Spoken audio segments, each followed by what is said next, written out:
Halo semuanya, selamat datang kembali. Apa kabar kalian semua? Semoga baik-baik saja. Pada video kali ini kita akan membahas spoiler lanjutan dari sebuah film animasi yang berjudul Against the Gods. Baiklah, daripada kalian semua penasaran, mari kita mulai saja pembahasan spoiler lanjutan untuk episode kali ini. Tanpa berbasa-basi lagi, langsung saja kita mulai videonya.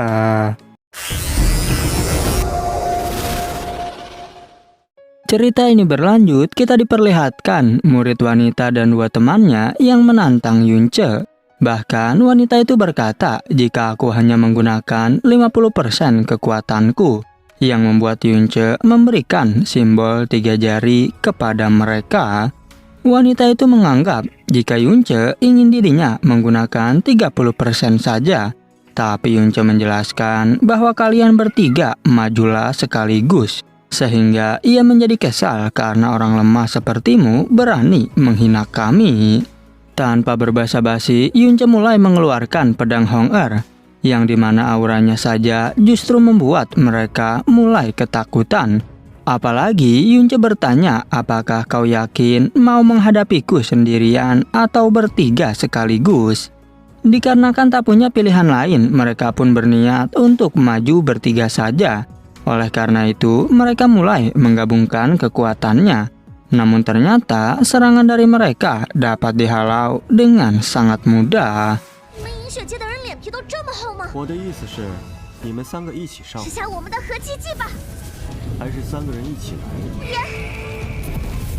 Mereka tak percaya bagaimana mungkin serangan gabungan kita bisa dikalahkan. Dan Yunce menyuruhnya untuk segera mengeluarkan semua kekuatan kalian. Sehingga mereka yang kesal langsung menggabungkan api Golden Crow yang sangat besar. Meskipun begitu, Yunce dengan santai menebas api tersebut. Yang hal itu kembali membuat mereka semakin terkejut. Sementara Yunce bertanya, apakah kalian sudah selesai? Dua murid pria berkata bahwa kami merasa sangat takut. Namun tanpa diduga, datang Huo Poyun yang kagum terhadap Yunce. Lalu Poyun langsung memarahi mereka yang telah bertindak ceroboh. Wanita itu beralasan jika aku tidak tahu kalau Yunce sangat kuat. Dan Poyun segera menyuruh mereka untuk meminta maaf pada Yunce. Tapi Yunce berkata jika mereka memang tak berniat untuk melakukan hal itu. 那继续。无法，我知道你们没有恶意。对不住了，云兄弟，是我们失礼。 Kemudian Huo Poyun menyuruh mereka untuk memperkenalkan diri, yang rupanya dua pria bernama Liao Yuan dan Liao Tian. Sementara si wanita bernama Huo Wenruo. Huo Poyun bertanya kemanakah Yunce ingin pergi. Yunce menjawab bahwa aku ingin ke tempat munculnya naga kuno. Poyun pun mau membawa Yunce ke sana, tapi hanya melihatnya dari kejauhan. Lalu mereka segera bergegas untuk pergi ke sana. Dan sesampainya di sana, Yunce merasa takjub dengan pemandangan di tempat ini. Sedangkan Huo Poyun bingung mengapa Yunce tak berpengaruh terhadap lingkungan api. Padahal dia melatih teknik kultivasi dari sekte Es Phoenix. Poyun menunjukkan ke arah tempat kemunculan dari naga kuno. Menurut legenda, jika naga kuno dan seisi God Barying Inferno terlahir berkat relik True God. Oleh karena itu, jika naga kuno meninggalkan tempat ini, maka dia pasti akan mati. 都可以带路。我想亲眼看看。界限就是我们脚下这片山崖。如此奇观，我还是第一次见。与整个藏神虎域出于同源。 Tak hanya itu, jika kita bisa mengambil reliknya, maka alam kami memiliki seorang raja.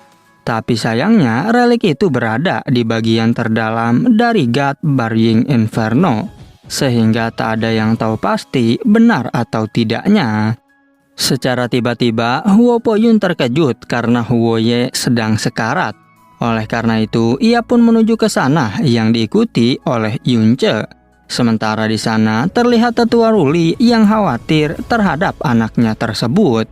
Poyun dan Yunce yang baru masuk langsung diusir oleh tetua Ruli. Namun Huo Poyun mencoba untuk menenangkannya. Tapi tetua Ruli berkata jika aku akan kehilangan putraku satu-satunya. Poyun berjanji sebagai murid akan menemani gurunya itu sampai kapanpun. Bahkan ia sudah menganggap jika tetua Ruli adalah ayahnya sendiri. Sehingga hal itu membuat tetua Ruli merasa tersentuh. 师尊，护法师兄他一定会没事的。来的，都给我滚出去！火云愿一生侍奉师尊左右，师尊就算失去了护法师兄。 Tanpa diduga, Yunce menyadari jika Huoye masih bisa diselamatkan. Tapi tetua Ruli yang sangat kesal langsung menyuruhnya untuk pergi. Lagi pula, ini semua adalah kesalahan dari sekte Espinixmu. Walaupun demikian, Yunce menjelaskan jika aku bisa menyelamatkannya. Dan kalau kau ingin dia hidup, maka keluarlah sekarang. Huo Poyun juga menyarankan agar gurunya itu mau mendengarkan perkataan Yunce. Meskipun begitu, tetua Ruli tak percaya karena Yunce baru berada di Divine Origin. Namun Yunce bilang jika aku tak mungkin melukai orang yang sedang sekarat. Sehingga tetua Ruli pun akan mempercayakan putranya kepada Yunce. Kemudian terlihat Yunce yang masih berusaha untuk menyembuhkan Huoye. Dan ia berkata jika kau beruntung karena memiliki darah Golden Crow juga. Bahkan Yunce berpikir jika dirimu kembali hidup, maka perselisihan antara dua alam akan berhenti. 我还能害他不成？就凭他一个神元境，遇到我算你命大。 Beberapa waktu berlalu, tetua Ruli yang merasa panik dipersilakan untuk masuk. Dengan cepat, dia langsung melihat kondisi anaknya. Dan tetua Ruli sangat senang karena anaknya mulai tersadar. Walaupun demikian, Yunce mengingatkan jika sekarang Huoye perlu istirahat. Sehingga tetua Ruli pun meminta maaf sekaligus berterima kasih. Bahkan, Poyun tak menyangka bisa bertemu dengan orang hebat seperti Yunce. Yunce memberitahu untuk bisa pulih, maka Huoye harus diberikan pil obat. Yang hal itu membuat tetua Ruli semakin terkejut karena Huoye bisa pulih sepenuhnya. Dan itu berarti jika dia dapat berkultivasi kembali. Tetua Ruli dan anaknya benar-benar sangat terharu karena bertemu Yunce yang bisa menyembuhkannya. Sedangkan Yunce meminta agar mereka mau merahasiakan kejadian ini. Karena jika tidak, maka mungkin akan menimbulkan masalah. 多给他吃些补身体的灵药，云兄弟你简直是，我真是不知道。 否则很可能引来麻烦。 Mereka pun bersumpah tak akan memberitahu tentang pengobatan ini. Sementara Huoye berjanji pasti akan meminta maaf pada senior Bingyun. Karena bagaimanapun juga saat itu adalah kesalahan kami. Dan tetua Ruli juga berkata bahwa aku akan berlutut pada Ratu Xuanyin. Kemudian Yunce dan Poyun segera meninggalkan mereka berdua. Di perjalanan, Poyun tak menyangka bisa melihat keajaiban di dunia ini. Sehingga ia merasa bahwa Guru Ruli akan kebingungan untuk membalas kebaikanmu. Tiba-tiba datang dua tetua yang kesal karena melihat Yunce dari alam Snow Song. Tetua ke-8 bertanya, apakah kau muridnya Xuanyin? Dan setelah Yunce memperkenalkan diri, tetua ke-17 berkata bahwa gurumu terlalu berani karena membiarkanmu mati di tangan kami. Dengan sigap, Huo Poyun menjelaskan jika kejadian di masa lalu tak ada hubungannya dengan Yunce. Tapi tetua ke-8 tak peduli karena aku harus membalas para muridku yang mati di tangan Xuanyin.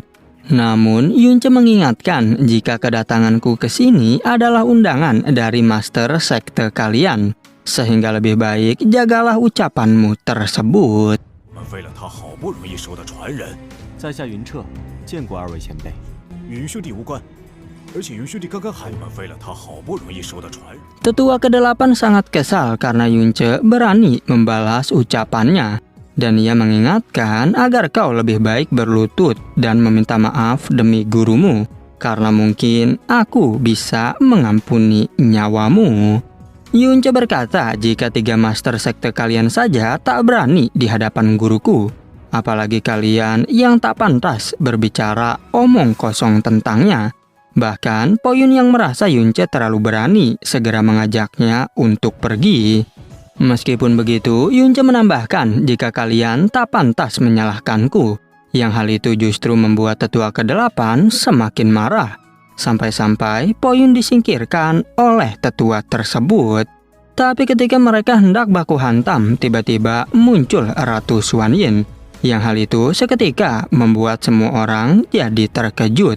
Dan Xuanyin bertanya, mengapa kau berhenti? Bukankah sebelumnya ingin menghajar muridku? 欺凌一个毫无关系的小辈，在我师尊面前都不敢妄言。我会把你的右手扯下来，分目玄阴，还可以立。不是要把我徒儿的手扯下来吗？ Tetua ke-8 yang ketakutan menjawab bahwa tadi aku hanya bercanda. Namun Xuanyin bertanya lagi, jika aku ingin menebas kepalamu berarti itu juga hanyalah bercanda. Sehingga dua tetua itu pun langsung memohon ampun di hadapan Ratu Xuanyin. Tak berselang lama datang Master Wuli yang bertanya apakah yang sedang terjadi. Poyun menjawab tentang Yunce yang mau dihajar oleh dua tetua.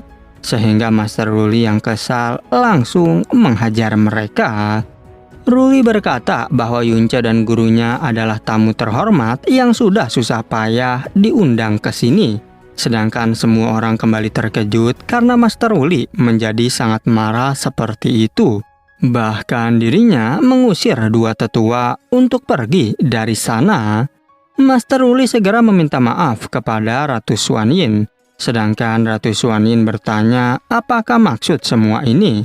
Yunce menjelaskan bahwa sebelumnya aku telah mengobati Huoye. 对云兄言语平颇，这次的事要出了岔子，混账东西！怎么回事？ Mendengar perkataan itu, Ratu Xuanyin sangat kesal karena Yunce ikut campur urusan orang lain. Sementara Yunce sadar bahwa guruku sepertinya sangat marah. Bahkan Huo Poyun berkata jika gurumu benar-benar menakutkan. Di keesokan harinya terlihat Yunce yang mengecek kondisi tubuh Huoye.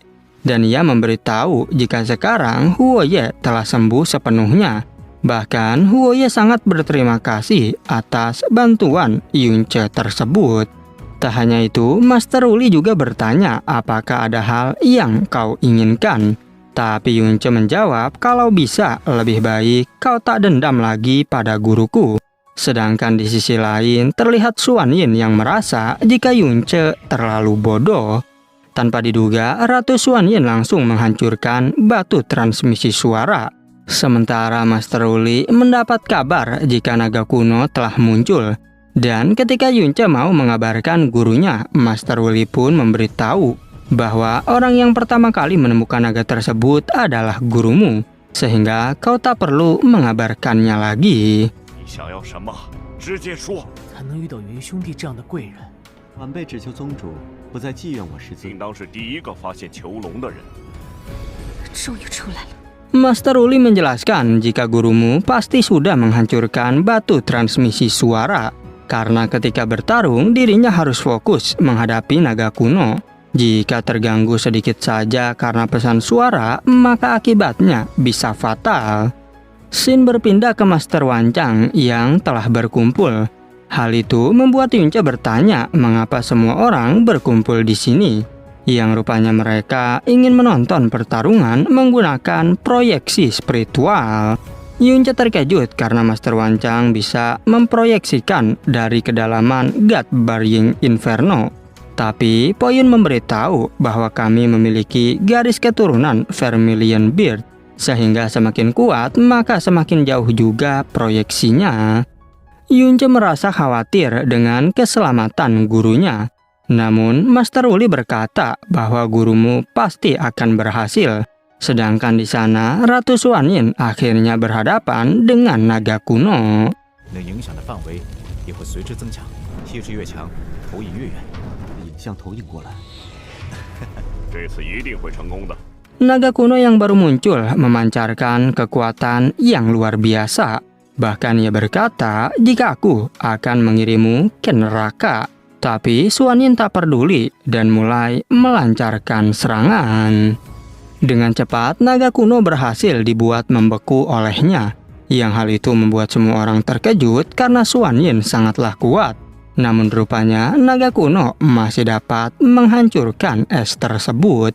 Mereka berdua kembali saling beradu kekuatan. Lalu ketika naga kuno menghempaskan serangan, Xuan Yin berhasil menghindarinya. Bahkan ia juga menebas naga itu hingga tenggelam. Kedua Master Sekte telah menyadari bahwa titik lemah sang naga sudah pulih. Yang hal itu membuat Yunce semakin khawatir. Dan Master Wancang memberitahu bahwa kami telah salah perhitungan. Karena kurang dari 1000 tahun, naga kuno mampu memulihkan diri. Master Wuli berkata jika itu hanya akan memulihkan kekuatannya saja. Lagi pula gurumu juga pasti sudah meningkatkan kekuatannya selama 1000 tahun ini. Sehingga sekarang gurumu akan mulai serius.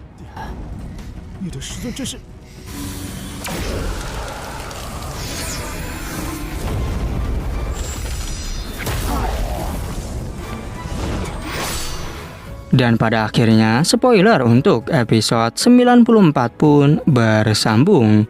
Oke, cukup sekian, terima kasih untuk video kali ini dan sampai jumpa di video berikutnya.